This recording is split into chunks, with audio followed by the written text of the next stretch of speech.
This video is brought to you by Be Quiet and the Dark Power Pro 12 power supply in 1500 and 1200 watt versions featuring 80 plus titanium efficiency, fully digital control, patented frameless Silent Wings fan, full mesh PSU front with a redesigned funnel shape opening, an overclocking key for switching between single and multi-rail operation, Japanese 105-degree capacitors, in an aluminum case with individually sleeved modular cables and a 10-year warranty.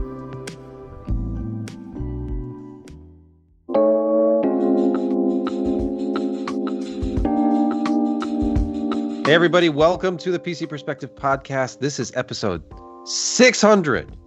I'll add we get that high cheering effect. No. No. We should have hit this a long time ago, but we missed some shows here and there, but we're here. Hey, at the very beginning, they were doing it every other week or once a month. Very true. Took us a while to get started. Yeah. In case I forgot to mention this, this is being recorded on October 7th. 2020. Actually, it was the 7th of May, 2007, that the very first podcast was recorded by Ryan and Jeremy and Lee. And you can that's actually still on the Internet Archive. I found it earlier. I will link to it. Terrifying. That'll be my pick of the week. Now, what day was that was recorded? May time? 7. May 3, 2007. 537. I'll find it again. I found it on the archive earlier. Yeah, then I joined in 2008, and we were still just audio only. Yep. Yeah. What ever made us change our minds and move on from that? Visions of grandeur, internet speeds increased dramatically. The webcams were pretty dang good. We didn't know how each other looked exactly. That's true. But then I knew how Ryan looked. Well, true. Yeah, I saw him in the airport in Denver as we were going to Lake Tahoe, and he's on his phone. And I went up and was like, "Hey, Ryan, how you doing? Oh, hey, Josh, what's going on? You know?" And he's CORSAIR systems is great. Like, so, how's things with you? And then he hired me after that. So, you know. Oh, you weren't even working with him yet. Okay. No, in 2007, yeah, we were going to Lake Tahoe for the AMD Phenom release in November of 2007, October 2007. Something like that. I think it was November. And the weather was still lovely at Tahoe. And went and did some gambling and went and stunk up his room after, I got kicked out of mine. And, he hired me. I don't know why. It was weird. Can you tell us, is it safe for work to tell us why you were kicked out of your room? Because I had one of the higher end rooms and they needed me out by a certain time. And so I did, but the thing was still going on that we were doing some testing on Phenom. And, and I was like, hey, Ryan, mind if I hang out with you for a while? Yeah, sure, Josh, go ahead. And we were going through things and I was like, okay, I'm about to explode. So I better use your bathroom. I'm really sorry. Yeah. This is great. Yeah. Really add some texture to the history. You didn't have to go that far. Josh, come on. Yeah. He didn't have nearly as nice a room as I did, so I don't think he ever forgave AMD for that. And, look who he works for now. Yeah, exactly. That's what it all boils down to. I think there's a lot of pettiness in this industry that people don't really understand. You don't say. Let me get back to the housekeeping stuff that I said. All right. Hey, and a lot of people don't really sort of change jobs. They just change companies. So very that's true. how that works. You can subscribe to be alerted when we go live for things like this rambling discussion at the beginning of what purports to be a video version of an audio podcast by visiting pcper.com/subscribe. And adding your email address and whatever name you want to come up with to our spam list, where we promise we will only ever send you an email when we're about to go live, and for no other reason. Many people have offered us millions for that list, and we say, no. That's an exclusive list. And lately, I've been lovingly handcrafting every one of those emails. Yeah. But I've noticed there's a bit more panache, I guess. It's colorful. It's more colorful. But not unsuitable. No, it's still family friendly. Still family. Yeah. Mhm. You can help support this site, pcper.com, and this podcast that you're watching right now at Patreon. Go to patreon.com/pcper, become one of our patrons, and we will call you out on the show if you decide to pledge something. And you can make the name any kind of ridiculous thing you want, as long as we deem it something that we can actually say. There are limits. Correct. There are limits. They're high, though. I mean, higher than the Our average standards person are might very think. low, I think is what Well, you're trying to say. We I have am saying standards. I am saying that. Yes. We've never stretched them, but they all do actually exist somewhere in a And sealed last envelope.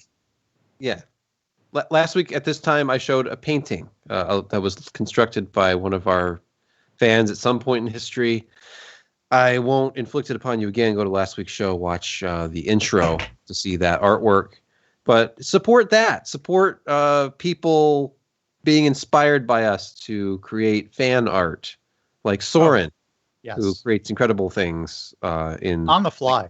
minutes. Yeah, like you'll Yeah. say something and he's got a Photoshop for you in 5 minutes. Exactly. That exactly captures the moment and the essence and exposes the soul of the person within. By the way, I know we've already put out a call for questions. Continue to send us your questions on Twitter or, of course, our Discord channel. Go on there and ask Josh your questions. We're bringing back the mailbag. I just haven't done it yet. It's probably within the next week or two we'll do that. Hey, before we move much further past yes. the Patreon, we did have actually a new patron join between the last show and this show, and they have insightfully changed their name to your name.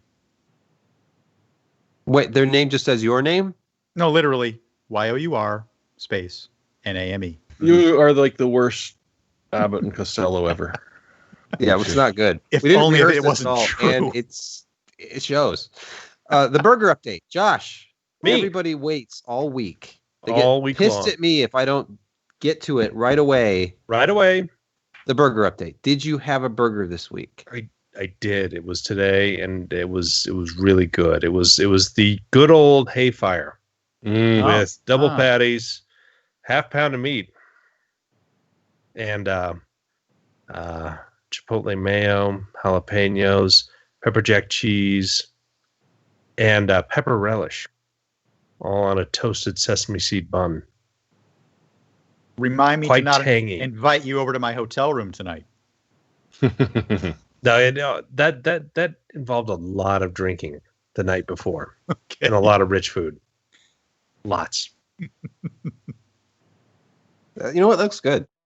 Hey, last week, Jeremy had a short preview for you of the review he was working on, which he has subsequently posted to pcper.com. The DATASHUR encrypted Bluetooth USB drive. Jeremy, what can you tell us about this product? Oh, I was amazed that I could get it up so quickly at this age. So I showed you a preview of the hardware, which, it's a USB drive. Hooray. But what I didn't get a chance to was delve into the software part of it. And it's rather nice. I mean, as I mentioned, you put an app on your phone, you download it, you pair the USB drive to it, and now you lock and unlock it via the phone. Interesting, but whatever. But I also made an allusion to the fact that they're saying that it was enterprise grade. And this is actually where I had a little bit of fun with it. Because I've had experience in my day job trying to lock USB drive access to machines down with McAfee endpoint and a variety of other tools, most of which require you delving deep into the actual product ID under device manager and blocking it and then realizing that you just unlocked it for every single other Kingston 64 gigabyte drive. So it just doesn't friggin' work. What this does essentially allows you to rent what looks like a mobile device manager for USB drives. And so you get an admin app on your app. So you physically set up each and every USB drive for your company or for your family. And once they're there, they appear on the portal and you can remotely manage them. This is sort of where it gets a little bit fun because you can literally set time of day that it's allowed to be unlocked. If it's beyond that, even putting in the correct password and two-factor authentication, it's not going to let you in. You can set it geographically so that it's only allowed within a certain radius of a specific address. so that someone could, load it up while they're at work. But if they take it home, there's no way that they can actually access any of the data on the drive. It also gives you a bunch of features for blocking by user, blocking by drive when your user loses their stuff. And after long enough, if you want, you can send a remote wipe. And one of the nice things is the portal actually will say wipe pending until it either succeeds or fails. Now, unlike a cell phone, it's not got a constant connection via the cell network. It's dependent on the Bluetooth and granting it access to your phone and therefore onto the mobile signal. So a remote wipe wouldn't happen until someone had actually tried to plug it in, installed the app, and tried to pair it. But again, that's the only way to do it. The other nice thing about it is if you're looking for a tough USB drive, these guys are IP57, so really good dust ingress because the entire thing is filled with epoxy. So really handy for making sure that it's water resistant up to a meter and that dust isn't going to get in, but also means if someone gets a hold of it, pries it apart, and tries to peel some of the circuits off of it, the chances of them actually being able to get it off without destroying it because of all the epoxy is actually, pretty good that they're going to break it. So it's relatively expensive. I'm not going to get you wrong, and that's even if you're not paying attention to the $50 shipping fee, because it is coming from iStorage, which is a UK company. But for this sort of thing, and for some of the keypad USB enclosures that I've used for SSDs and hard drives, it is pretty much online, and for other sort of mobile device management, it is the subscription fee is online. So honestly, I wish I could convince my day job to look at something like this. It's a little too expensive for them, but it does match a lot of the GPDDR and stuff that we have to match, and we have to be able to prove that the hardware that we're using does. And since no one will let me epoxy all the USB drives closed so that you can only use one for wireless mice, and screw you because you don't need a USB drive, this is a reasonable solution. I wouldn't run out and say immediately talk to your boss and say, we need to do this immediately. But it's something that you might want to start picking at, because as far as keeping track of USB drives, and with at least a modicum of security, this is about the best I've seen. And the geofencing, as I see your Dark Lord asking, it's based on the Bluetooth. So the Bluetooth hits the phone hits the cell network, it now knows where you are. And since it isn't going to be able to unlock without talking back to the server to verify the password and the multi-factor authentication, if you turn that on, it's just not going to happen. What do you think about pricing? Is it a good deal? Is this something that... As I said, for what it is... Seems pricey. If you're looking at a 3-year contract and you're doing 100 phones, it's going to be about $60 per phone. That's true. It's all managed through their server side, right? Yeah. So if you're looking for enterprise. Yes. So back in the days of the BlackBerry Enterprise server, if you look at the full flavor Azure MDMs, if you look at some of the other competitors from IBM does one, they're charging that maybe even a little bit more because they're IBM, so you get to pay for that. Personal wise, that doesn't matter. Like, that doesn't come into it in any shape or whatsoever. But the thing is that, for the 64 gig drive that I looked at, it's $142 US. That's expensive, but at the same time, for what it is, if you look at secure USB drives, especially the big ones with the keypads on them, it's about what you're paying. I was going to say, that's the perfect segue, talking about expensive things. And you can read the full review at pcpro.com. Jeremy has that up, the DATASHUR BT encrypted USB drive. But yeah. Encrypted. Expensive, but good things, if that's our theme for reviews for this week.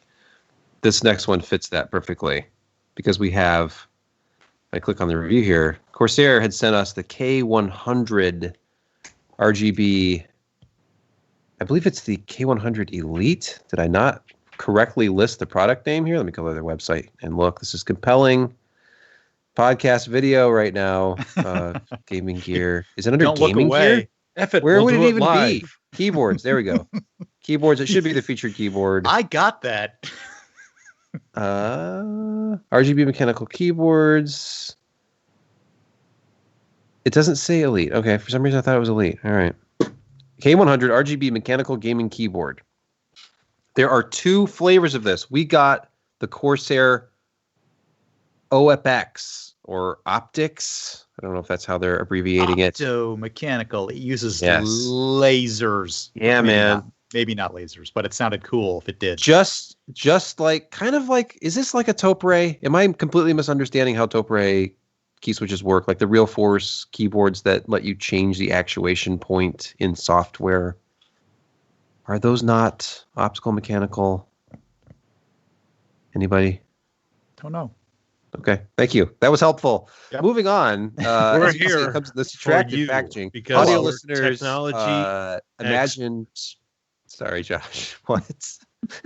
I said we're here for you because we're technology experts. Thank you.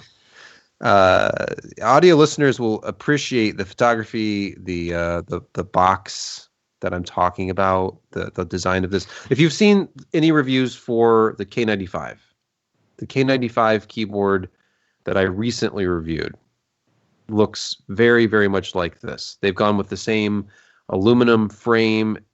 The whole top frame is aluminum. The bottom is still plastic. Overall weight is very light. It's extremely rigid. Has very bright backlighting, which of course is fully customizable using IQ software. All of the basic functionality is identical. The dedicated media keys, the aluminum volume roller, all that stuff. This has double shot PBT keycaps, which I appreciated as an upgrade with the last keyboard I looked at, the K95 Platinum XT, I believe that one was called, which was an upgrade over the previous iteration of the K95. So we're talking about what looks like the same keyboard released earlier this year, but this time they have some new key switches available, and there's this roller. I can actually give you a close-up look at the roller here on the left corner of the keyboard, upper left corner, that you can just assign anything you want to. You can go into the software and create actions for that roller. And we've seen something similar to that from Logitech. Cannot remember the name of the product, but they had this sort of lifestyle kind of Mac Pro looking keyboard they released a couple years ago that had a wheel on the upper corner like this. And they said you could use it with Adobe Creative Cloud applications to do certain tasks and that sort of thing. But I think by default, it just changes the intensity of the lighting, but you can make it do whatever you want. So just an added kind of useful feature on a keyboard that's IQ enabled. But one of the bigger stories here is the new switches. That's the Craft, by the way. The Logitech Craft. Logitech Craft had the dial wheel. Logitech Craft. That's right. Yep. I think Chris Koch did the review of that for us back in like 2018. Cool.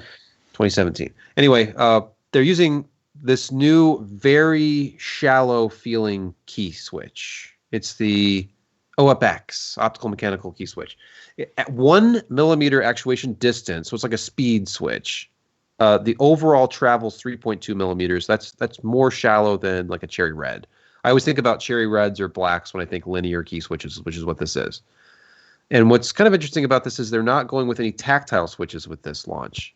You can get reds, and you can get this new optical and mechanical switch. They're both linear. So if you like tactile, you'll have to go with something else. Their last keyboard they'd sent had blue switches in it. It was very clicky. So you'll want to, and those are cheaper now. Like I think those are down to about $179 on Amazon. And this is not an inexpensive keyboard. This new version is $229. So it'll be a while, I think, before that comes down. But you're paying for that wheel, for the new optical mechanical switches. Those are pretty much the only new additions. The rest of the stuff's, like the pass-through USB port. I think even Elgato supports the same. Yeah, the Elgato. Because there's 6 keys along the left-hand side of the keyboard that you can program to do different things with, like Stream Deck. Was the wrist rest as fancy as it looked? It's nicer. Yeah, that was another thing. Okay. The wrist rest, which I don't think I even photographed until the very last. I need to add some pictures to this review. You can kind of see it here. It's soft. It's got more of like a leather-like feel this time, and the way that it attaches is great because it's just 2 tabs that are magnetic, and you kind of line them up where they're supposed to go, and they attach. And I think the last one actually clipped on, if I'm remembering correctly. So that felt a little bit better. They've polished it. They've massaged it. They've made it better. It's been a highly regarded keyboard, I've noticed. I kind of felt a little weird. Like, I mean, it's $229 and I'm giving it an editor's choice. Because I gave the last one an editor's choice, and this one's slightly better, but it's more expensive. Should that affect things? I think the feel of this is fantastic.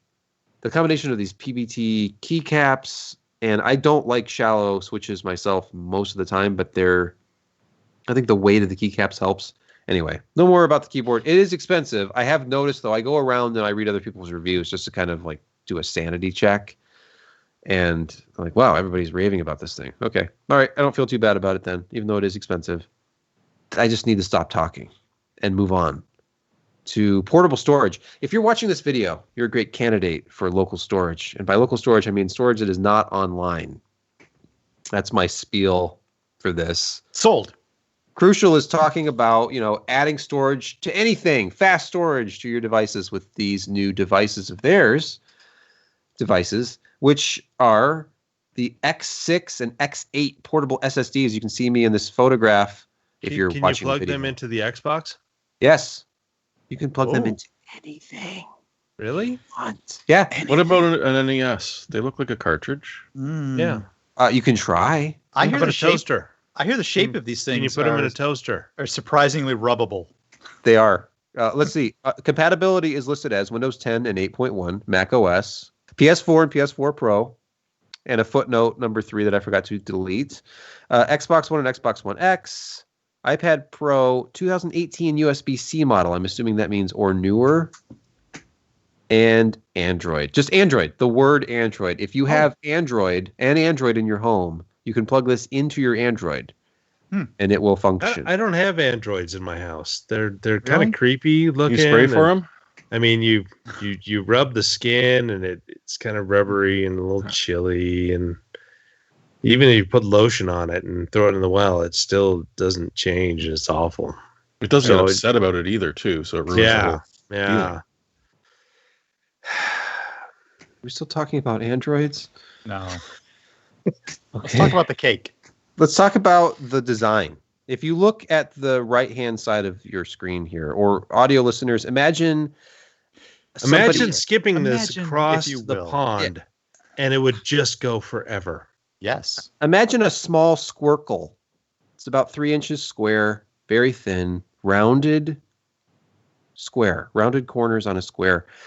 It's like a worry stone. In fact, I called it a worry stone in the review. I also called out its post-HP acquisition WebOS era Palm-like appearance. The design language of these is very Palm to me. And this is coming from somebody who used an HP Veer 4G for a while, and also still owns my new in-box Palm Pre 3, the sort of unreleased HP Pre 3. But anyway, this has. Did you expect a slide-out keyboard on these when you kind of slid them? Is that I what you were looking actually for? tried to open it because there's a line along the one side. It's like an AirPods case. If you think about AirPods Pro cases, if you've squished one flat, that's what this looks like. Yeah. So anyway, they feel nice in the hand. They're small. We can go back to that original shot of me holding them in my hand. Just it's not.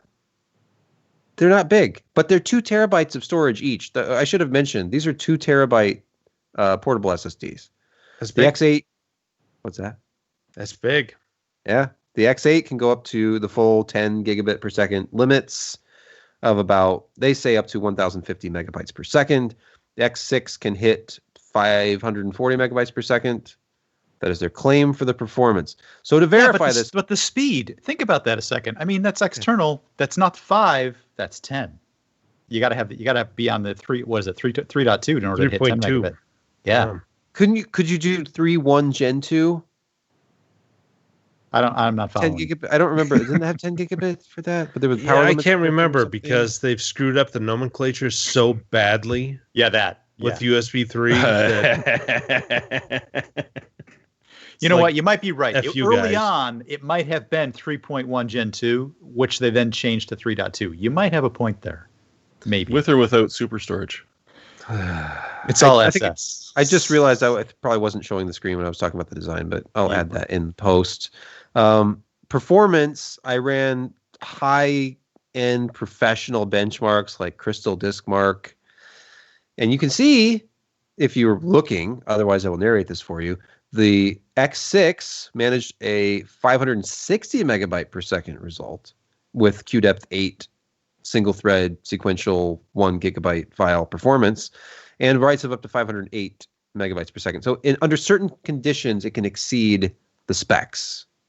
On the other hand, the faster X8 does not quite hit its rated specs. It's still the fastest of this type of drive I've tested so far, but they're usually a few percentage points below their maximum. And I wonder at this point if it's not them, if it's me. What if it's the USB controller I'm plugging this into that can't quite handle over, these hit up to 980 megabytes per second, but on reads I was getting 968 as a max. And this is again with this one test with Crystal Disk Mark. God, that's so terrible.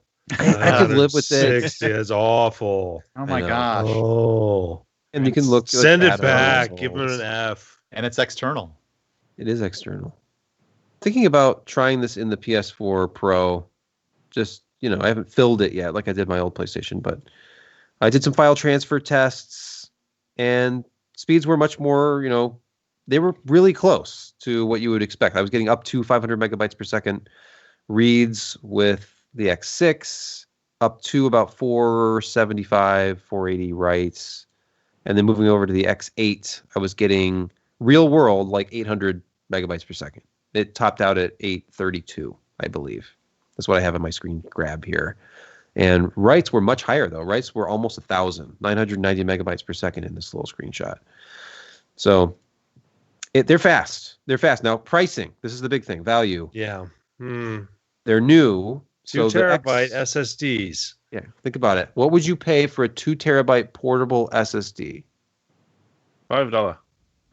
Okay. What about a 2 terabyte internalist? $300. I'd probably buy a case and then an NVMe disk on my own and put it together. Yeah. See, so this is my point with this. This is the consumer desktop version of that. The X8 is you're buying it from a brand name. Crucial's been around forever, selling memory upgrades, and they've been in the SSD game for a number of years now. So you're buying something with a 3-year warranty that's guaranteed to work on a list of just about every imaginable device. And you're going to pay a little bit of a premium over buying even a low-end or mid-range NVMe drive, putting it in your own enclosure. Because if you think about it, I was looking at prices earlier. Crucial's own prices on SSDs, for example. NVMe 2 terabyte starts at about $220 right now with them. So then you add an enclosure that's worth anything is probably going to be $40 to $60. Correct. Yep. And then you have to have the knowledge to put it in the enclosure properly and not, break the M.2 drive. Yeah, you can't have Tyrannosaurus Rex arms. Yeah, so just like if I were to tell, one of my wife's friends or, coworkers like, hey, you should do this. You should buy this SSD and this enclosure. They would want me to put it together for them, and then I'd have to initialize it and format it for them because, who's going to know how to initialize and format something if they're just a mainstream user of like thumb drives who sees this and thinks this is huge and I can use it like a thumb drive. So, oh, look at that. Yeah. But Josh, you are above average. Oh, yeah. You're the kind of my person wife says. Oh. You're the kind of person who can put this all together. So anyway, well, that huge preamble out of the way, the faster X8 that we're kind of talking about that scenario with, current street price on it's a little over $300. We're talking $307 with a list price of $329.95. And that's reasonable. Consider, okay, you can get a cheap 2 terabyte. The P1 from Micron for $205, $210. And that thing is not exactly fast. Have you torn this apart yet? Seen what's inside? No, I've not. It seems glued rather extensively. Yeah, because the performance is not bad, especially for USB. So you could get away with a P1 in there and get that kind of stuff. No, I still think a little over 300 is pretty reasonable for for what you get. It's got a ruggedized case. It's plug in. It's USB. It's still faster than pretty much anything else out there. Well, especially SSDs. I mean, talking SATA 6 stuff. Yeah. The P5 is what? P5 is 2 terabyte is $400 or so. 375. It's not as cheap as it changes a lot. It's as cheap as RAM is and has been for a while now. SSD prices are not. They've gone up a little bit. They've gone mostly down.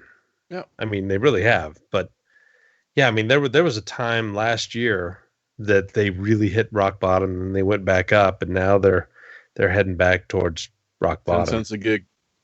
10 cents a gig. Yeah. I just not seeing the 10 cents a gig. You'd think the higher up you go, the easier it'd be to find, but I was seeing like over 200 for every 2 terabyte. Not with those high densities. Oh man, 4 terabyte drive for $700. But yeah, you're 2 paying terabytes is nothing anymore, Josh. I mean, what? 2 terabytes is nothing anymore. Nothing. We need 4 as a minimum. In solid state, it is still something. Where's that it's 1 still gig something. Mac store I used to have? I tell you though, the sweet spot is really 1 terabyte. I mean, that is just, it is. You have a great selection of products from the $95 range up to $150. Anything above that, you're being stupid. But anyway. Or you're just showing off. Yeah. Exactly. Yeah, look at my bank account. Speaking of 1 terabyte, here's where I had a little bit of an issue. Because the X6 1 terabyte, the slower one, the smaller one, is $154.95. That's its list price. That's what it's currently selling for. And the X8 is already down to $149.95. For $5 less, you can get the much faster drive on Amazon. So we need a price correction here. And the X6 2 terabyte is only $20 less than the X8 street price, like $285. Price check aisle 6, please. Yeah, we need these prices to correct themselves. Because right now it doesn't seem like a very good deal to buy the X6 at all, unless you're just in love with that square form factor. Well, it sounded like you were. So I am kind of, but I mean here wouldn't you? Here was my winner. The winner, obviously, the X8. It's a better value. It's much faster. It's oblong. It's not as good as in your pocket as a Worry Stone, but it is acceptable as a Worry Stone, I guess. And I carried around keep your diary on it. and people would keep calling the cops on me for public kind of shaped like a Patriots football, isn't it? Yeah, a little deflated, but yeah. We need to power through whatever we have left on the list here. Maybe we'll not get through everything. No, I'm enjoying the pain that certain people are going through right now. Oh my gosh, they are in pain right now. We've been streaming for 40 minutes. How long have I been recording? I've been recording for 35 minutes. Yeah. See, we're just late. It's good. It's all good. What's this UEFI Hacks nonsense? It is nonsense. Jeremy can kick us off with that one. Yeah, it's terrifying because once you got it, you're kind of screwed.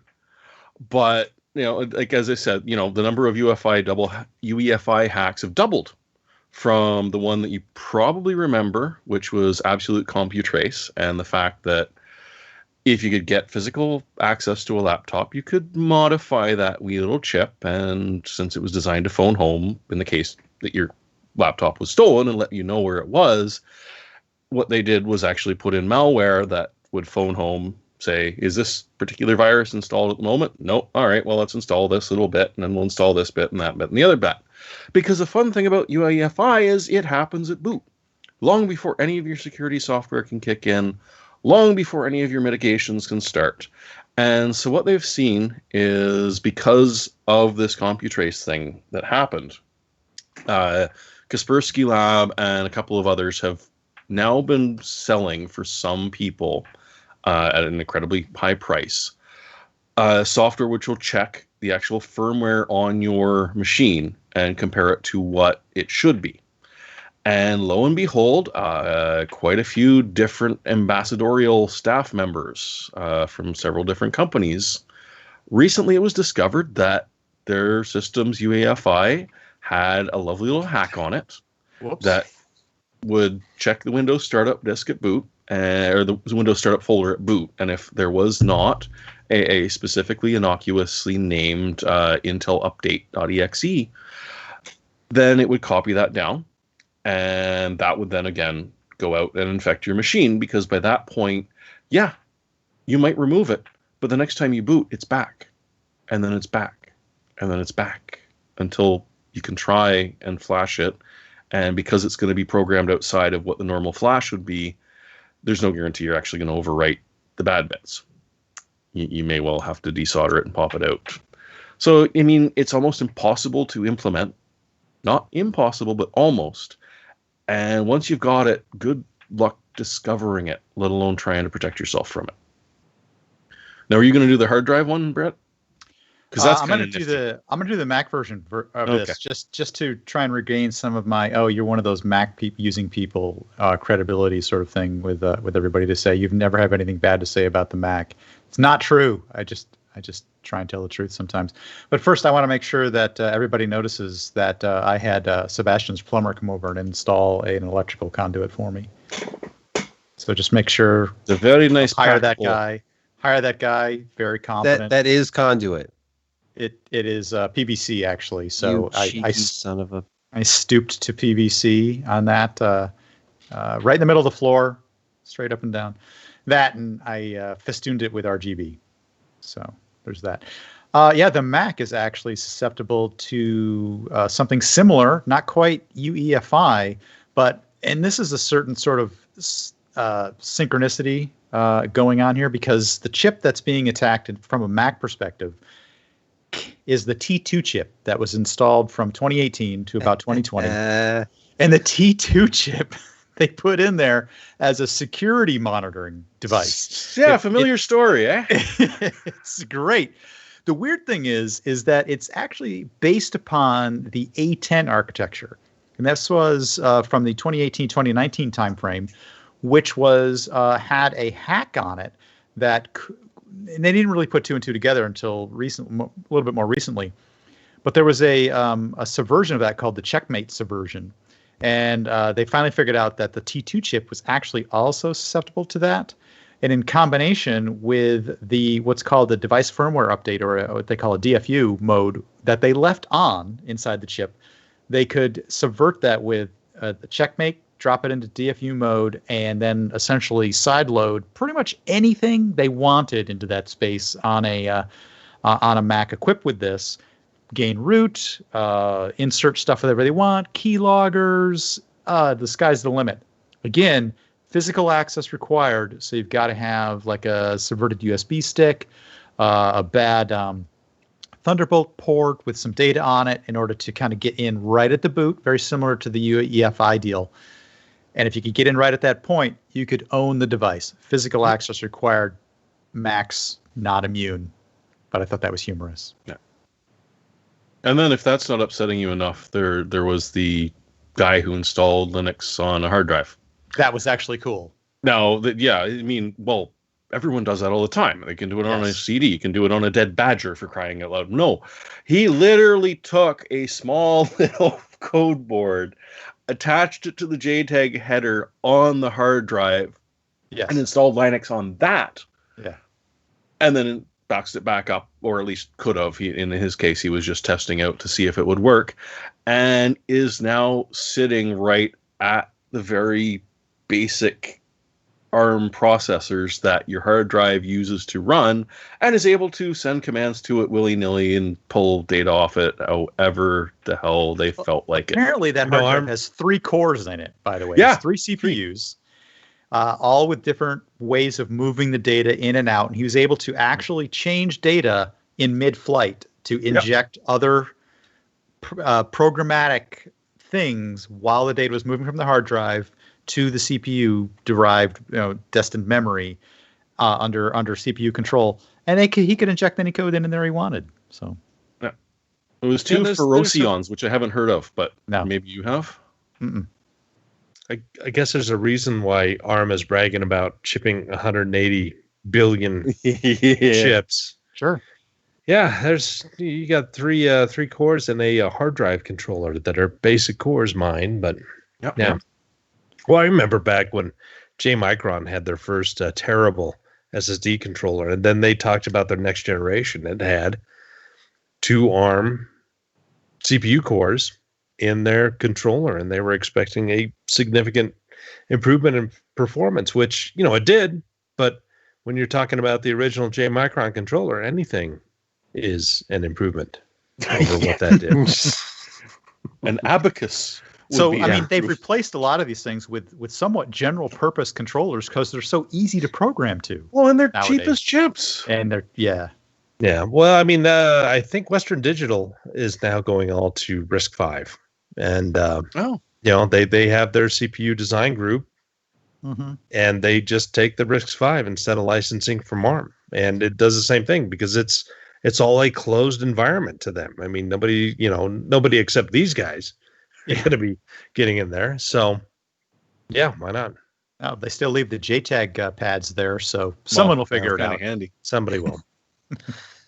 Let's move quickly along to try to get this thing going. Move it. The what is it? GTC? GTC. Yes. That's the October one. Game Technology Conference? Yeah. That's going on, or was going on. Jeremy, can you give us like the 4-minute version of some of the highlights so not here? the 3-second one? You can do the 3-second. I like okay. the 3-second one. The 3-second one was nice. Yeah, no GPU for you, but your boss gets some. Is the long and short of it. So, they didn't have enough 3080s or 3090s at launch. This was not their fault. It's just that you greedy bastards wanted more than they were prepared to Jensen provide. says it's not their fault. Yes. No, it's your fault. Had no idea that people would buy GPUs at $1,000 a piece. Yeah, there's a reason why the 3070 is pushed back a little bit. Yeah, I think so. Well, 2 reasons. 2. One I fairly think that's obvious. the only reason, Josh. No, there's 2. It's just supply. It's not because they're waiting for AMD to announce. All right, that's the other one. Well, and they're going to solve the bot problem once and for all as well. How do they know that? Hey, Well, Newegg has because- been doing some bot testing, and we have seen that So, where they And they've been using the A100s to machine learn how to spot the bots and I saw what you did there. yeah. Yeah, no, and EVGA, if you're a member of EVGA.com, you can get on the queue. Jacob. Get in the queue. Get in the queue, and they as long as you're a member and good standing and whatnot, you'll get in the queue. So why not? Apply Well, shortages you'll be there until after 2020. Christmas, Probably. apparently. Yeah, there's a lot of So, ads yeah. on this site. I wish I had good news. I do not.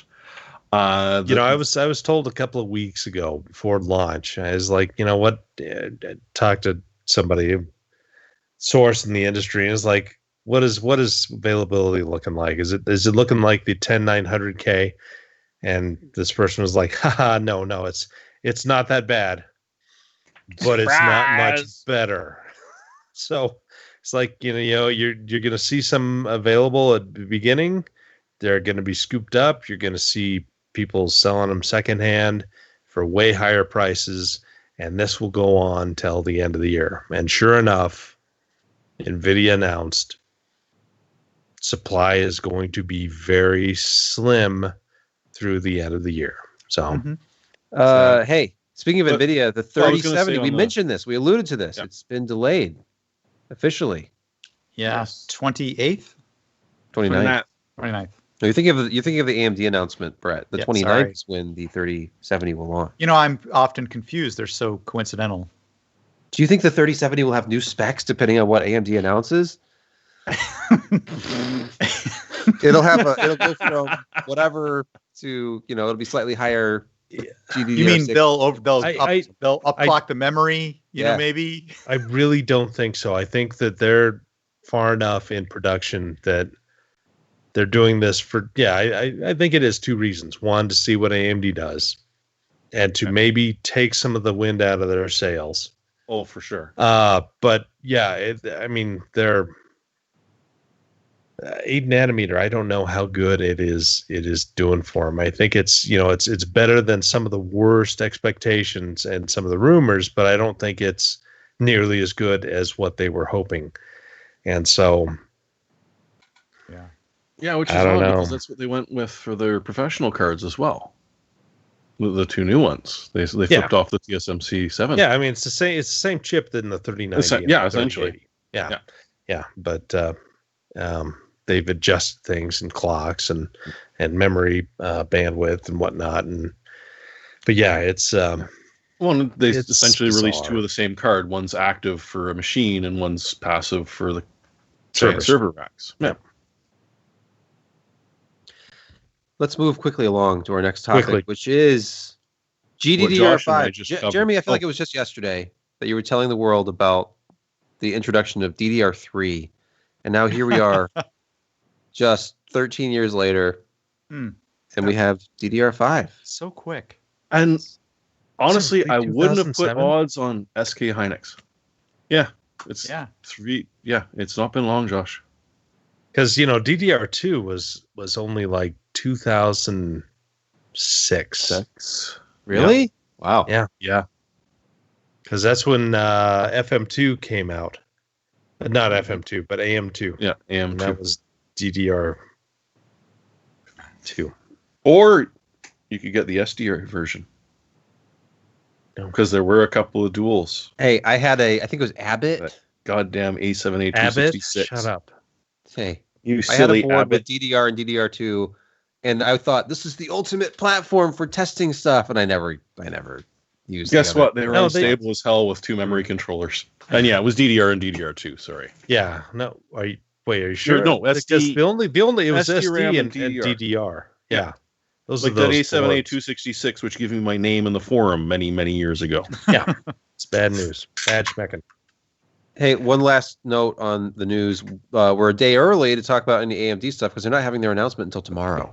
And I'm not under NDA. I don't know anything, so I'm going to learn along with everybody else. And then whoever They're is announcing an all-new Zune.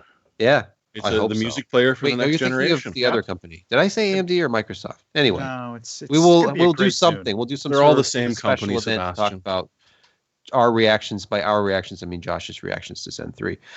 Moving on, man. Okay, let's see. I was so quick to try to get through all the news. Let's see. We're really tight right now. I keep on thinking if we're No, really it's 11. It is. If we're really efficient and we get through everything, we've been doing about an hour and 10-minute long show every week for the last month. Did it? It'll be easier for me to edit and it'll be up faster. But In theory. it's not going to happen. Right. Like how silly would it be to wait till Friday to post this when we're going to talk about AMD stuff beforehand? I could just edit this whole part out.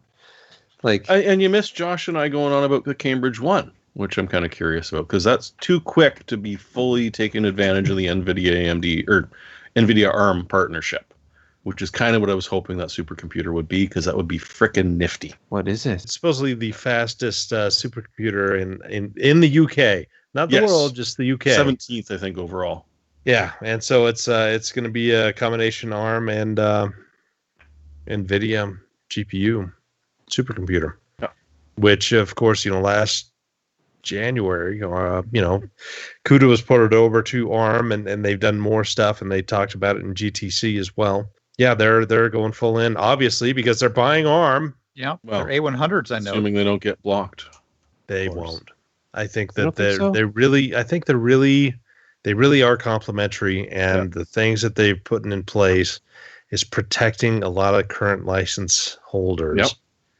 And I'd also of bring course, up the fact that ARM's been traded like a dirty rag pretty recently. well, and there are a not so number much. of people. Not so much. I mean, it's really only it was by itself for a very, very long time, and Yes. then SoftBank bought them up, and then we heard nothing about their financials for years and years and years, because that was all wrapped up in SoftBank stuff, and then Mhm. now SoftBank is selling it to NVIDIA, and now we'll finally get some color on quarterly earnings of the license deal. I still think it's about 1.2 billion a year that they're up to now, because they're selling 180 billion chips that they have shipped so far. So anyway, Most of which in the last 3 to 5 years.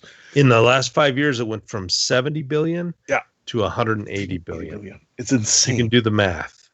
It's going to continue Yeah. to increase because everything is IoT. Everything has got a small ARM processor in there. Your shoes will have pressure sensors that have Damn beers. ARM processors in there that will power themselves from the motion of you slamming your heel into the ground. It's just, it's what it is. And it'll talk to the ARM processor in your socks. It'll talk to the ARM Uh-huh. processor in your And wrist. suddenly they'll take you over, and it's all going to be bad. Well, this has been exciting. 600 episodes, 13 years, 13 and a half years Don't of remind doing me. this.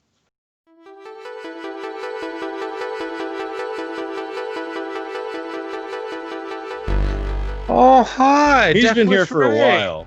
I heard Hey. something about what was it? Professional grade storage testing. I just Yes, I said, Yeah. you know, if you really Oh. want, Oh, look, there's a Ken. Hey, Ken. My eyes. Ken's double checking. Is my Right. background What is sufficiently going blurred? on? How does he I- not look any older than he what? did before? I know. I started Yeah. I started making fun of Ken in like 2009, and he has not changed. Apparently, the secret is lots and lots of benchmarking. No, that is not. You know that. Ken was 10 years old when he started, and now he's like in his late 30s or what are you in your early 30s? Early to Not mid-thirties? quite. Don't Dude, have you to were say. like You don't have to say. 18 when you 17 started. when I met you, Josh. 17. Yep. 17. Yeah. Technically, it was probably illegal for us to be hanging out with you when that first happened. You know, at least That was frowned child upon. abuse. At We least can admit frowned that upon. now. QuakeCon 2016, huh, Ken? It was a good year. This was the shirt I just happened to put on today too. This is not staged. It's like one of the last, wasn't it? Or yeah, I think it's the last one we did. yeah, who Seems took like seems like we're missing somebody though. I know.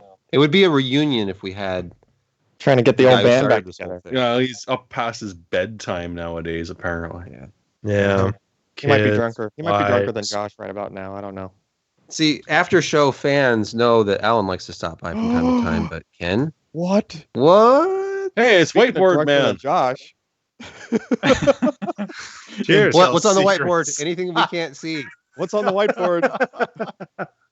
Oh, no. What is it? He's already blacked some of it out. Oh. Hey, Ryan, your teeth look extremely white. Welcome to the show. must be the lights. Yeah, Hmm. they're whiter than your whiteboard. It's People- blank behind there. Good. I didn't actually know what was behind it. Everyone key Now off. that I Remove thought Remove about it. I it. already have to Yeah. remove stuff anyway. It was broadcasting on Discord for some reason. Nice what's shirt. going Where'd on? you get it?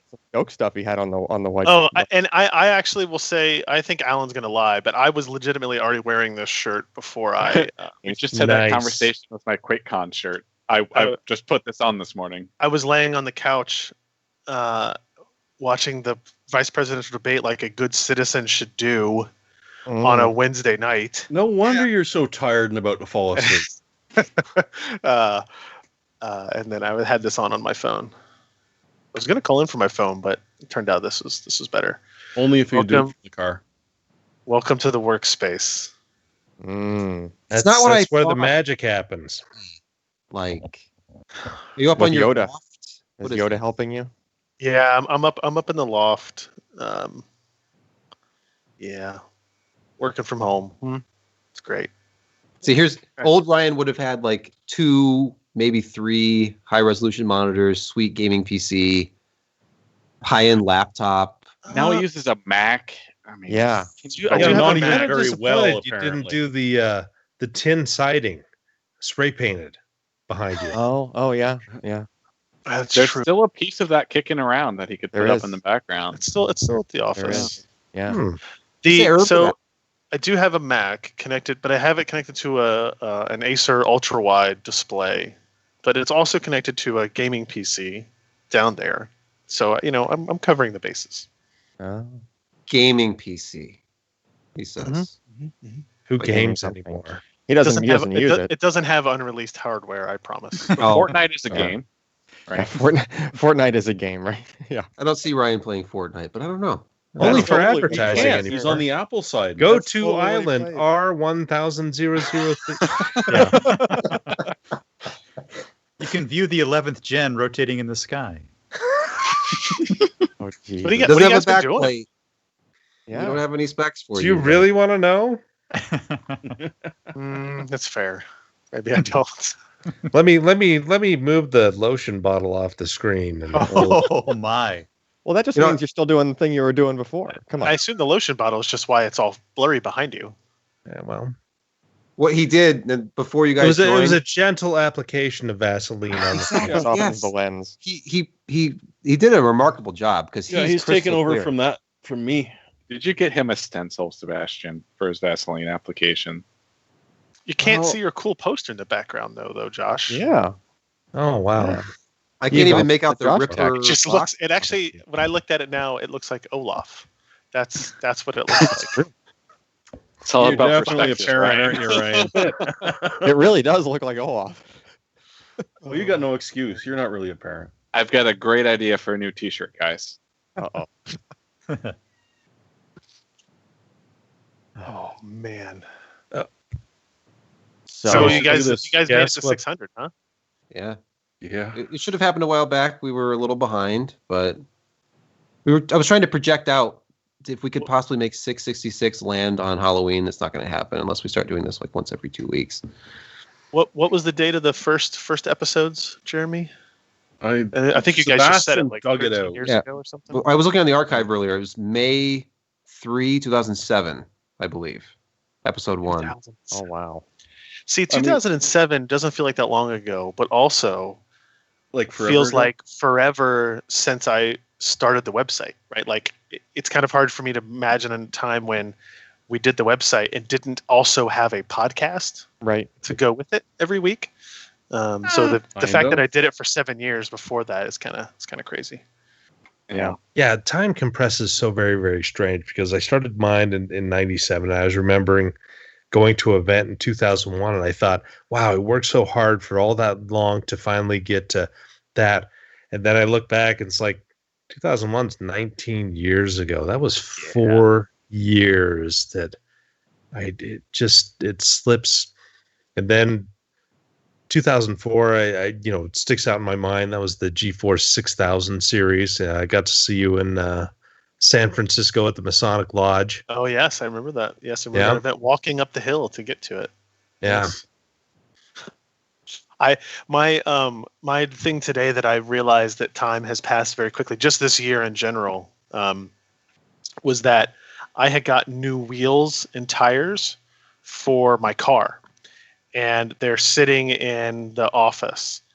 And I realized today that they were the summer tires with the summer wheels, but I got them in like December. So I said, I'll just leave them here. And then when it gets close to summer, I'll have them put on the car. Well, it turns out like I saw them again today. I was like, oh yeah, no, summer's over. Like I would be going back to the same wheels and tires I have now. That was a year ago. The whole spring and summer just disappeared. You behind know, us. rubber's not supposed to sit, Ryan. It does just continue to disintegrate as it sits. No, True. you got to rub them True. with mineral oil. In fact, Yeah, there you go. hire an intern. Finally, now I Yeah. can. So I was doing some Googling in the background. It looks like Ryan's last podcast was 519 and Alan and I's would have been 526. Mm. 519. Yeah. 80 weeks, really? I mean, it's a better part of 2 years, but Yeah, it's almost Yeah. It doesn't exactly seem 2 like years, I guess. My first day at Intel was November 12th. So Yeah, but you announced on October 24th, and I think you made an Yeah. appearance on the 25th podcast. Yeah, we're October the ARM 25th, dev so, yeah. thing together. And you told me, it's like, by the way, yeah. Oh, by the I way. told a bunch of people. By the way, I haven't somehow- told you yet. Oh, listen. It was the same for me and Ken in the office. Ryan was just like, so, I just showed up one guys. day and said, "Get out." You know, I don't think there's a great way to bring that up. It's no, true. there was. Ryan and I were having drinks at the NVIDIA Dev Conference in Vancouver. Uh-huh. Ah, yes. That's Oh, when really? he told me, and then told me not to tell any of you guys because, well, Oh, great. Yeah. you're all newcomers. Yeah. Yeah, Yeah, Jeremy had seniority, so it does. Hey, speaking makes of sense. seniority, if I go back in time here via the Wayback Machine, Oh which boy. stream viewers can see it, but I'm not broadcasting this to Skype. Here's an entry for podcast number 7. But if you go to back then, there was no podcast page. You actually had to go to Ryan's weblog. Click on that. Wait forever for the archive to load. What a great website design. Can I just point this out? It's pretty sweet. I did this completely by myself. Design, code, backend, HTML, the database, all of it. This was back when I could actually function as a computer. Here it is. So your senior year of college. It looked a lot better when it wasn't as on wide of a screen. It Ryan's honestly, it doesn't scale too bad. It's not awful. No. It's I mean, to be honest, like- it does. Look, go up to the top right there, where the logo of okay. like the swirly logo, Yeah. next to where it says Ryan's weblog. That's good design. Look at Like, that even podcast that's number fantastic. 1. Where did you steal this from? That's a nice little element Oh. there. Hey, this was back when we could actually use real music because no one I don't- knew about us. I'll have to True. see what I'm on a delay, so the live Ryan's stream's like, weblog. oh, that where did I steal that from? I don't know. The little ring thing. Yeah. No, it wouldn't have been the logo? web ring. Well, definitely stole it from AMDMB, but I mean, look, I don't know if it still works, but if you mouse over those icons in the top right-hand corner, does it still have like the text that shows up in that dumb Oh field? yeah, it doesn't show up correctly, but I think it's just a formatting thing with the widescreen. Yeah. That is cool. Uh, Yeah. Wherever that ring came from, it's still the branding icon for the logo. It just, True. rotated 90 degrees. oh god, I Oh. could look up those discussions we had about should the ring look like this? Oh, What color? Well, if we use green, is that going to be bad? I think that font is like Impact. Yeah. Yeah, that sounds about right. Yeah, I love that the entry before this was another Vista rant complaining Was about it? Windows Vista problems, and then like, hey, our first podcast. Hey, people wonder where the categories came from. Now, What did I talk about? 8800 Ultra. Yeah, Wow. and the 8600 series, because the 8800 Ultra, that was expensive. We talk about graphics cards being expensive now. That was like $849 in 2007. Well, it was the Ultra. That was the 1,000-watt power supply. Yeah. Yeah, Everything comes full circle. music credits, Dig- Guns Dig N' was Roses. a website. Yeah, it was Welcome to the Jungle on the first one, Yeah. right? Yep. Really? I was a Bengals fan back then. Yep. Mm. Hey, Joe Burrow, resurrecting it. Did I play you already in fantasy football, Josh? Did I win? I can't remember. Probably. I think you did. Fantasy I'm like is 2-2. not going well this year. I don't know about you guys. I think Josh. Hope is you had doing well. hope you had a lot of Titans on your team. Ugh. Podcast John number Williams. 2. Done a John Williams kick. Raiders of the Lost Ark, great choice. Then Return of the Jedi for episode 3. I don't know at what point I Oh, was good doing God, the there you go. intros. I did the intros and I was like, maybe using copyrighted software not the ideal choice. I don't know at what point I had made that decision. John Hung was on There's podcast some number notes 2. in the Discord. Yeah. Wow. Huh. I like podcast number 3. Just Ryan and Jeremy. An intimate 53-minute and 40-second experience between Ryan and Jeremy. We talked about the HD 2900 XT. Wow. Wait a minute. If episodes Should 1 do it. through 3 are on Ryan's weblog, does that mean why isn't there a podcast page? Where did the podcasts go after They went. 3? They died on the raid, is I- what they did. Oh No. No. Alan resurrected the raid. Yeah. Much to Good despite God! Ryan's Did you best actually efforts. manage? Yes. All of the audio is archived for those early episodes on archive.org by somebody, not by us. I'm not going to take credit for that because we didn't do it. Somebody else did. But There's a page for the PC per podcast. on archive.org, like their Okay. podcast archiving thing, I believe. Huh. We found it in the past. I don't remember how the podcasts were posted on this version of the website because I definitely did it. I just don't remember how they were tagged. I mean, I think there is a podcast tag associated with them. Yeah, I don't know it's a if that's in the tag. way These I are guess it all wasn't a things- page. These are all things that assumed poor they're Brett had to tags. figure out how to don't reverse know. engineer and re-engineer for the new site. Yeah, it was really broken when I got it. So.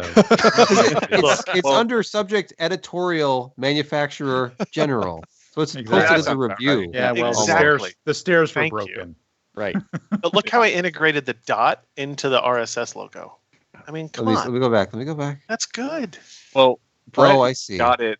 Brett even got this filter through the Drupal layer, so it was already imported into something else. Yeah. Yes. It had already been through a wash, rinse, repeat once. What did it start on? No, more than once. Well, Well, when yeah. it What was started, the actual origin when I- of the site? A7M. it was A7M me. was- Oh no, it was So- Ryan's web ring. Your Star Wars fan page. Oh my Oh, gosh! geez. That's So so when I- true. The That's back end true. was so the very first version of the website that I coded was written in Cold Fusion, which was a HTML-ish programming language. And Dreamweaver. then it went. Then I moved it to PHP and MySQL, and then it was on that for a long time. And I just did some revs on it that way. I think K7M was just a flat. I think so. Yeah. Just a flat file page, except for the forums, which were run by. Was it what was the Tigris and forum Tigsman? soft- No. Yeah, what was the forum software? VBulletin? Was it VBulletin? Yes. back Yeah, then? it was VBulletin. Back in the good old days of the internet. Yeah. And yes, I did have a Star Wars website that was part of a web ring. Thank you, Jeremy. What about Final Fantasy? I welcome. thought you did a Final Fantasy website I did. too. I did. Yep. Yeah. With Jonathan Hung. No, Which one was that? Was that FF No, it Online wasn't or a John different Hung. one? it was Warren Tagami. Yes. Yeah.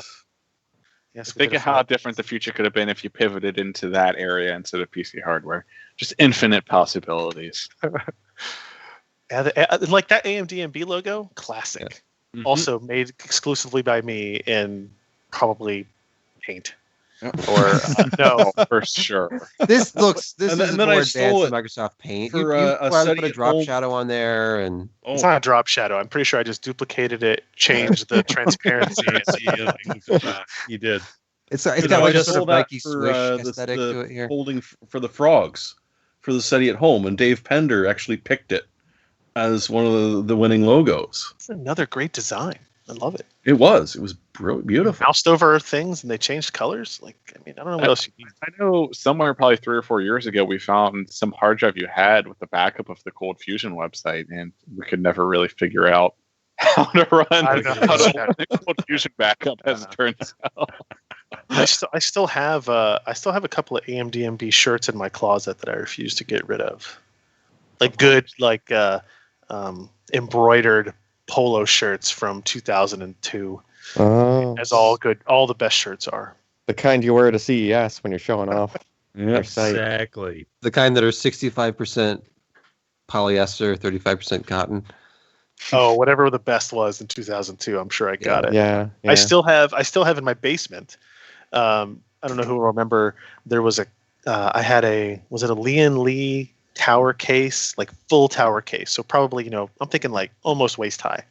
And it had a windowed side panel that somebody had did. laser etched the AMD logo into, Oh God. with 3 fans into the side panel too. And I think I still have that case, again, for no good reason other than, well, that's got a cool logo in it that did in How 2003. did you get that? And it's got side panel fans, highly underrated these days. I'm sure if we Yeah. look hard enough, there's a story about it on amdmb.com about it. That reminds me of the photo of you standing on the HP Omen, the original. No, it wasn't the Omen. HP No. Raven? RV2. Raven. Yeah, it Raven. was a Raven.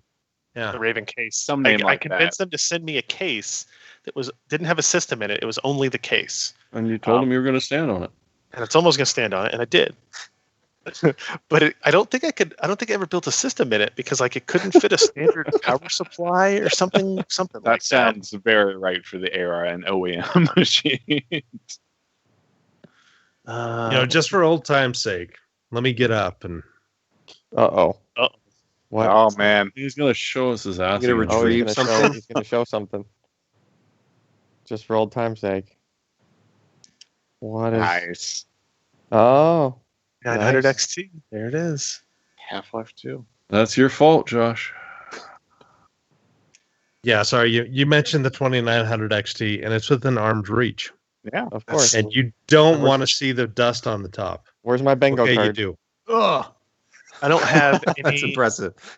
I don't have anything like that anymore. Where's my Scott gonna say, Show wait. PC per podcast bingo card? Yeah. Which Damn. one of the thousands of objects is Alan going to select? No, I was literally right looking. behind him. I was literally looking for the PC per bingo card, like the actual. Oh, the physical one? I printed one out at one point, and I don't know where I put it. They've been revising them in Discord over the past few months. There was one that's been I in see. there. There was an updated one. Yeah, the original one was had some real zingers on it. Yeah, I don't know. You might be checking some boxes right now. I don't know. I resented the new one because it was stuff that it was too easy. It's the stuff that we do every week, which Well, one of the was also boxes disturbing was because we do literally like an 25 option for things that every shirt. week. Yeah. Colleen kicks you from the Twitch channel Yep. Probably. because I hit that one Yes. several times. Yeah, that sounds about right. Hey, we taught her a very valuable phrase, Josh. Yes, A couple at I least. got that shirt in the closet too. Still, You know, I think I might wear have that out gotten in rid of public. that one, oddly enough. Aw. What, you don't have your hot dog down a hallway shirt anymore? You Ken? know, I think that might not have made a move at You know, some point in the past one couple of of my years. one of my favorite shirts that we ever made that I never wore was I don't know which QuakeCon it was. Oh, I do. What year was Donald Trump elected? 2016. 2016. It was this Yeah. QuakeCon. We Yeah. made bright Mhm. red shirts that said "Make PC gaming great again." Yes. You know, I things have were a different few. in August 2016. Yeah. It was it's Yeah. all a big joke at the time. We did it as a joke, and we passed them out. We passed hundreds of them out at QuakeCon. I think Ryan I had a 300 of them mask. printed. Even he primed right. a Donald Trump mask to the venue, and that is still floating around somewhere, I think, in storage. Yeah, I don't know if Yeah. I ever wore it. I think we convinced you not to wear it. It smelled very bad on the inside. Yeah, I think that was part of it. Yeah. It's crazy to think that just 2016 was this innocent time in everybody's life, but it kind of was. It was. What year was it that we missed QuakeCon? In 2015 because my daughter was born, Yeah. and we sent cardboard cutouts of me with a QR code on my crotch. Yeah, we still got it. Yes. That does still occasionally make an appearance, I think. It's still there. It's still there. And I think until my daughter was maybe 1.5 or something like that, 2, she would every once in a while she would walk up to it when I was at the office. She would just look at it, stare at me. It's like, why? Why did you make this life choice, Father? Yeah. It's a fair question. I have no answer for that. I have no answer. But you guys can see I wrote this page up specifically for you guys. It wasn't. Oh, okay. Someone I thought I saw already Josh's hair. somebody already Something posted like- it to the Discord, hoping. Oh, hoping it hey, could be read. Raja. Yes. How come Josh and my hair are both on this list? I mean, Because, you know, I was not very creative in trying to write something right before we did this. That's all. when does the as Mandalorian is come back tradition, based Ryan. on your October 30th. yeah.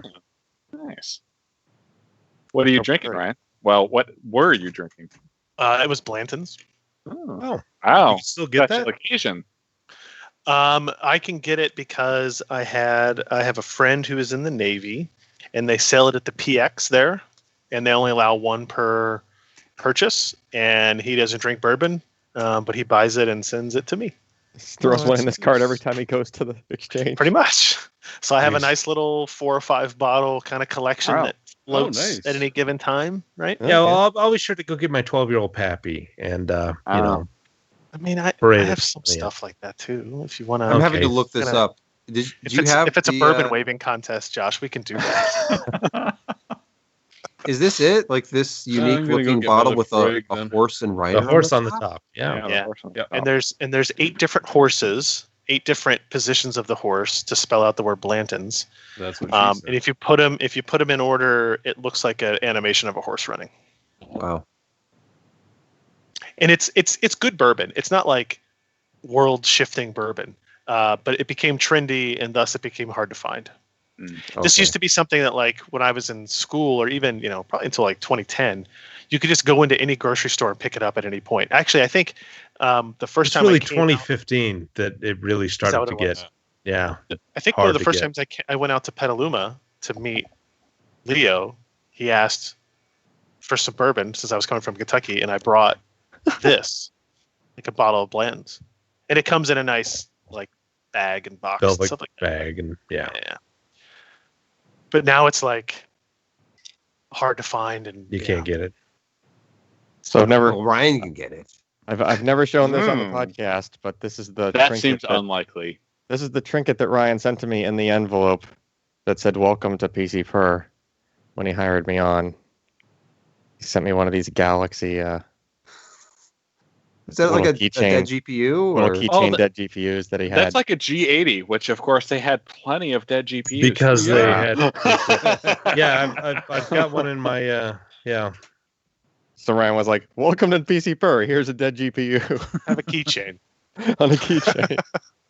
I only got a Well, I mean, you did get Bluetooth- hired for pissing off Intel.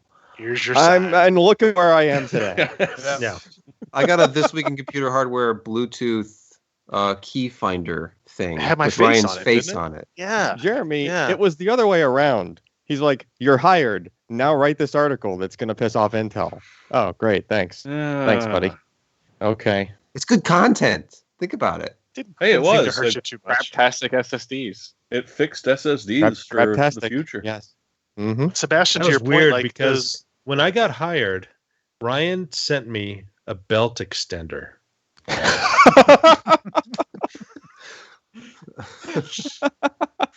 Like you're gonna need Josh, your this. belt looks a little tight. Welcome to the team. That's true. He did see you in person at the airport before he brought you on board. Well, yeah, I did. You were in Tahoe. I did create a horrible smell in his room. that's true. Actually, you did do that. He was know, telling the that's story weird. earlier. Like, what kind of It's first rude. impression is this? Like, can I use your toilet in your hotel room, please? It Now sounds like hire me.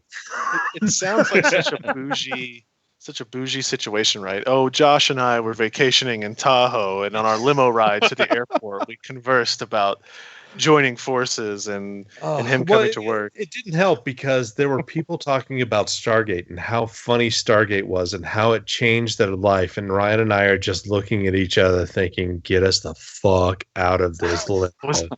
Who else? Yeah. We don't have. And, let's and not then say who did the Yeah. special guest star end up being numerous times? David Hewlett. Go figure. That's Whoa. true. But he didn't wow, start getting yeah. planets. So, Yes. yeah. Okay. Boy, did that come Apparently, full that's a circle. different thing. I don't know. It's funny because when I signed on, all I got was not paid for 9 months because I was an intern. That's weird. Hey, Ken, I know that feeling. Ken, I know that violates feeling the well. sanctity It of was more than internships 9 you get paid. months. To be Hey, fair, if I approached him. That's yeah. He asked me You asked multiple for it. times. I think I ignored him a couple of times first. Oh, for sure, for sure. I was like, what do I want? Some kid in here taking up space in this tiny, tiny office that we had at the time. And you're still Fine. wondering that, to be honest. Oh yeah, fair. Fine. Edit this podcast. Get out of my hair. Yeah. We do I had Isn't still it to have, amazing? Like once had to, the like, work beep at starts this going teacher. away, it's not a problem. Like, wait a minute, you can do all of this. we do All still right. have the office to office Ethernet cable somewhere. True. Oh, The one the long ran one over ran by the between lawnmower? buildings. We do Yeah. have it. Yes, the one that got run over by the lawnmower. It still worked after it got run over my lawnmower. That's true. At 100 megabit, but it did still work. Was this That's you how were you talking about an upgrade. office before the Houston Road office? No, that or was is that this- one. So Yeah. when I the first office that I had, first time I moved out of the house to do work, I rented two rooms out of a small office Office. condominium Yeah. from my buddy who was a lawyer, and he only used 2 rooms, and I used 2 rooms. And then we kind of grew out of that, and we were buying another one of those same office office units, but in the next building over. And we wanted to move, but we couldn't get internet installed yet because they were still building out the fiber or whatever and stuff. So we literally ran a 300-foot. I think we actually had to look up what was It was the whole spool. You went Yeah, above you spec. just crimped both ends of the spool. Yeah. Mhm. It was 1,000-foot spool. No, No, it you wasn't went. It was 1,000. about 500. It was like 300 to 500 feet. Yeah. Yeah, it was 500 because I think the spec Okay. was 300, and you guys That's were well we over were it. exceeding the spec. Yeah. Yep. And then it worked. the lawnmower half. And they did Connected several to gigabit several switches. of those there's a window of podcasts that were done via 500-foot spool of I Ethernet. think it was a long time. I think it I was. think we did kill a switch that way though, because it had to turn the transmit power up so high. Yeah. I just couldn't handle it anymore. Because that was when fiber, like I went, there was not fiber to the complex, the condo complex yet. So I went to the telephone company, the only place that was offering fiber, and I said, I want fiber at this unit. And they're like, build out cost is like 15 grand. And I was like, not going to do that. But what if I get 10 other people to sign up for fiber in this building? They're like, oh, okay, if you can do that work, we'll do it. So I literally went door to door and was like, hey, you want to get Cincinnati fiber optics, right? Yeah, okay, cool. It's going to be cheaper and it's going to help me out a ton. And so I did that. We Yeah, had you like did 20 do by that. 5 business cable at that point, and we were doing the podcast live from the office Yeah. somehow. Yeah, Poorly. 20 yeah. The past I don't is know. dumb.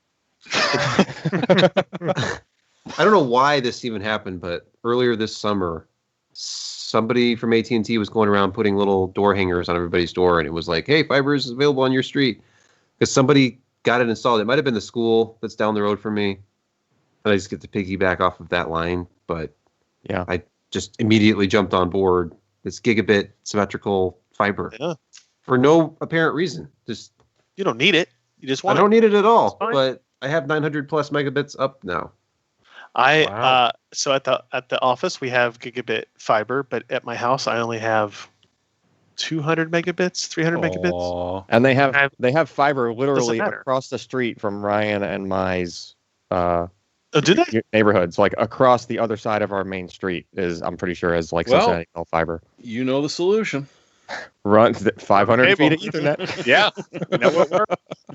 We do No have to dead of cross a night. pretty major road. I wonder how many Yes, how many yes. cars could run over an Ethernet cable. It'd be fine. Ethernet, doing- fine. Fiber They're gets a doing little construction, right? It's our chance to lay the cable beneath There the you road go. that they're about we to put could in. use True. that. We could use that flat Ethernet cable. Yes. Yeah, Yeah. that's what I'm using. I have it going all the way from my living room down here to this corner of my basement. Hey, It's great. enough gaffer tape, Jim and does you're good to go. Yeah, that's true. Gaff tape. I wonder how long it would take, like the city, to recognize that there was a cable strewn across a 3-lane road with gaff tape holding it down. Probably surprisingly long. Probably a Yeah. really long time. Yeah. Just Oh, do what somebody Google else. did. They were chipping out like 2 inches out of the road and then putting their fiber in and just using like tar patch over it. Oh, geez. And of course, That's this going didn't to work well. hold up well. I don't remember which city this was they were trying this out in, but you know, you could get away with it for a while. Well, if you can put it over a couple of potholes, Yeah, you're just fixing you're the guaranteed cracks. years. Because they won't touch So- the potholes.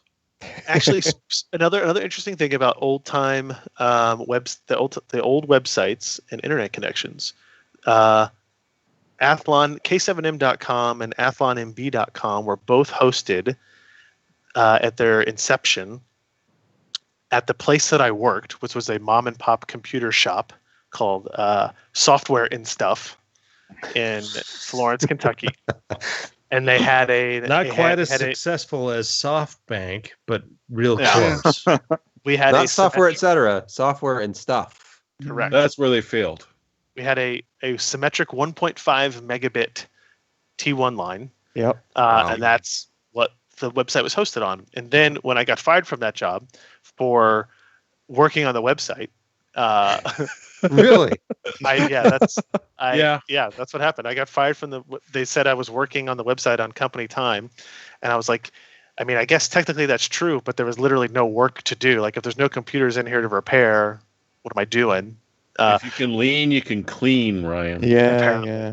So I had to take the files from that server, and I went to a buddy's who had what do you call it? The 2 DSL lines, like shotgun Oh it's called? wow. Yep. shotgun DSL. He had 2 Yeah. shotgun DSL like in his basement, and we set up a machine and had to install Code Fusion on it, and that's where we copied the files over to, and that's where it was hosted. So there was a period of time of maybe like a day or 2 days where the website was down, where we were literally moving it from a 1.5 meg T1 to a shotgun DSL SneakerNet. connection. Moving somewhere. it via SneakerNet. Yeah, Yep. literally on a CDR, I bet. Yeah, I was gonna say, what's the removable medium at that point? I mean, Yeah. Zip CDR drives were probably. still alive, but Yeah. True. you didn't tend to use them. No, click of death. Oh, Omega, whatever happened to you? Too many clicks of death. That's a good question, actually. They made CD drives for a while. Weren't they out of It's not Utah? particularly well Salt Lake City? preserved. iOmega? Yeah, I think you're right, Josh. Yeah. Although that's going back Did a ways. Micron just assume them at some point? What was the? So there was Zip, and what was the green one? Oh no, Lenovo The green owns them one? now. Lenovo EMC was formerly iOmega, and they're still Wow. based in Utah. Weird. Okay, well, whoever bought that is probably fired a long time ago. Lenovo will buy just about any division. Jazz. that Well, they the sell, green it one's turns Jazz drives. Oh, Yeah. yeah, were the Jazz disc green? The zips were bluish purple. Yep. Yeah, yeah. Jazz The was drive, green. not the discs. Like the drive was, the discs were like gray, and then they made them multicolor. Yeah, maybe Like, you're right. Yeah. I can never find K7M.com. It, Oh, it just look, goes yeah, to there you go. F1MB. He's got a zip Jeez. disc. Oh man, you Oh, beat gosh, Alan on there that. is He's gonna be something wrong so with pissed. Oh You're right. There is something. Hold on, hold on. You We weren't don't on need camera this. yet. Sorry, Alan. The I was SideQuest, looking the at the SideQuest browser. were purple too. The What is SideQuests it? were huge. Oh, that's Oh, it's those- sealed. Oh, too. oh, it's a Wow. 750 zip. Ooh. Oh, there's the Athlon MB. Okay. I feel like Yeah. sealed doesn't count as much. It's just two stage at that point. He bought that on eBay 10 years ago. It's not an original. When He did couldn't you, even hear when me. did you buy that zip disk, Alan? 6 months Did ago. you on ask eBay? where or when? When? When I lived in San Antonio, and it was at a Goodwill. Okay. Oh, okay, Okay. okay. Goodwill, yeah, but it's not era specific. You didn't just have that still. No, It no, is there. I- Look, it's as a matter of sealed, fact, I never Al. owned. I've got 3DFX drivers on this zip disk. So I never As- owned a Zip 750 capable drive. I bet if 'Cause I go in the I basement, was on- I can find a I was copy on of CDs by then. PC-Per or Athlon MB or AMD MB on a zip disk. Yeah, Right. probably. That sounds reasonable. Well, maybe not reasonable. but So accurate. you said you could not find K7M.com? No, on the Internet Archive, if you go to K7M, the oldest entry is from 2000, and it's an Athlon. Yeah. Or It goes straight Yeah. to AMD. AMD. Yeah. I was digging that up a couple years back for some God knows what reason, but K7M could be gone. It's gone. Sad. I'm sure there's a Nothing copy so- somewhere. Yeah, there's a copy in Ryan's basement. We could still make this happen. Ryan gave me That'll Ryan, probably be on a floppy disk. Ryan gave me a stack of really old hard drives to get rid of, and I never got rid of them. They're still in a box in my garage. I'm not surprised. So I'm sure it's on there, one of them. It's like, Probably Alan, that- please. It's probably on the 36 gigabyte Velociraptor. Yeah, that was sounds part about of the right. raid, wasn't it? No. The RAID was Oh. 3. What were they? Were they Samsungs?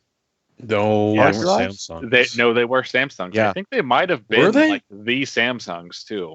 They They were were like 1 3 terabyte discs. Yeah, they were the No ones that shit. were known to be like yeah, they're like the spectacular. 7200.11 or whatever Yeah, model number that was. I think they might have been those discs. I think they were. And I remember Ryan had to send me the 3 discs, and I had to sort of try to restitch together the broken RAID. Yeah. It was interesting. You should have used a Drobo, Alan. I mean, all that This security. was like the only Drobo that was out at that time was the really crappy one. Yeah, Like the one that went 10 megabytes per second. Like Yeah, it I was- mean, I think we were using a Drobo FS as a NAS at that point because, like, I think Yeah. we had that when I joined, and I was there for the raid that disappeared. So the Drobo FS that would write at 20 Drobo megabytes fire a second sale. over the network because it was basically just USB 2.0. What a piece of crap! Even into the USB 3 era, the Drobo that I demoed was like topping out at USB 2 transfer speeds. It was alarming. So the only reasonable search result I found was a Shack News story. Wow. Oh yeah. So what would that have been Wow. called back then, Josh? Sugar Shack? Sugar What was Shack, that? yeah. Yeah, it was Sugar Shack. The title of the news story Blues News is still going. is it? Really?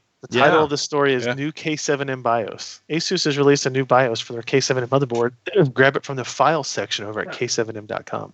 Ooh. So people linked to our website to get BIOS files instead of the Asus website because the Asus website was so bad. Oh, it was shit, It was man. so slow. It was so shit, and it was so it good was for you. hosted on Shotgun DSL in Taiwan, right? And so we would download the files and host them on our 1.5 megabit T1 in the United States, and it was Genius. way better. What a world! No, the fact that Asus support and the website was so shit really did good for you. It did. Like It that's did. where the forums pretty much came from. Yep. Oh God, Josh, you're showing us dirty Look, things it's a- here. Nice. It's a K7M. Is it Surely K7M or is. is that B? Nice. No, that's a K7M. It's awesome. I think there was a new unboxed K7M in like the past year on eBay that I tried to get Ryan to buy, but he didn't. Oh, that one I linked in the Slack. Yeah. It was like $259 or something like that. Like it's Should have bought that. for nostalgia. Revision 1.04. That was the good revision.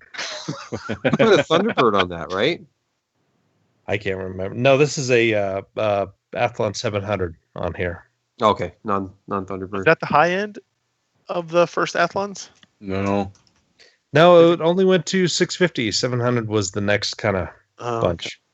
I think. Yeah, I think it was.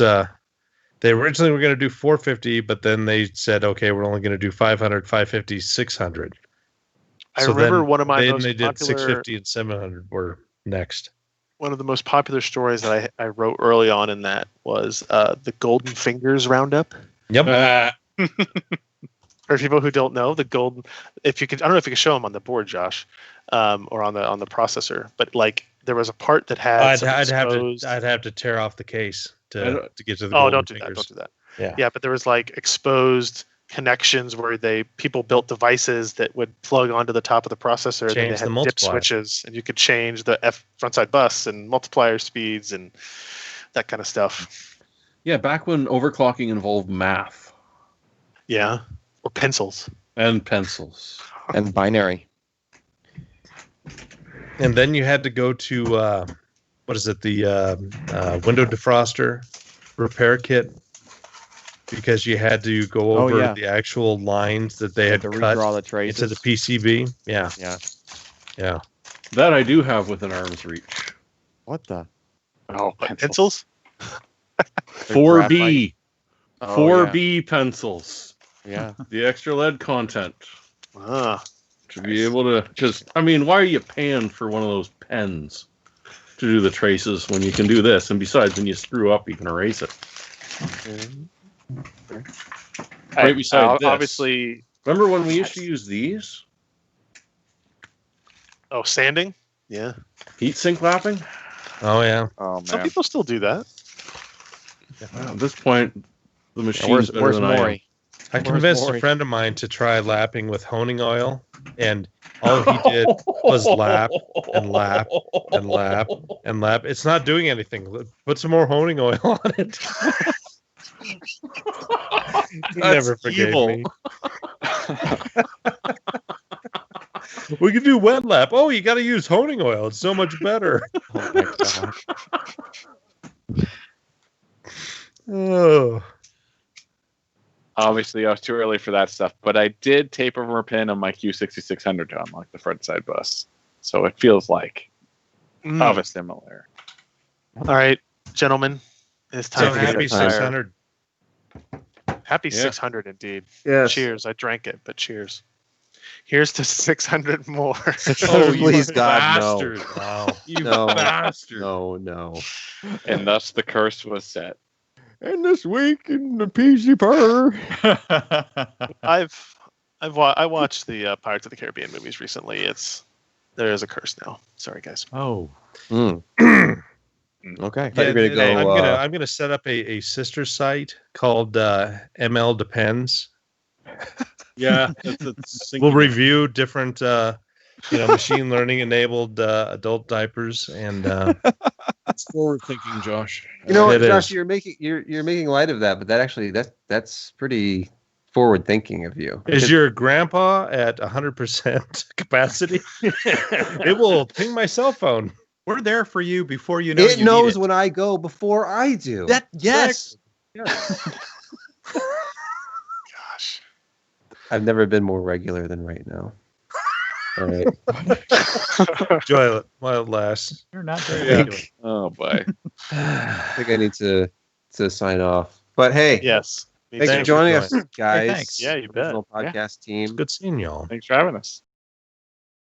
It'll dislodge the crayon. Well, I bet that and feels like a God hot dog knows what down a happened. hallway. Oh, there we go. Yeah, nicely done. Pick off another box on the bingo card.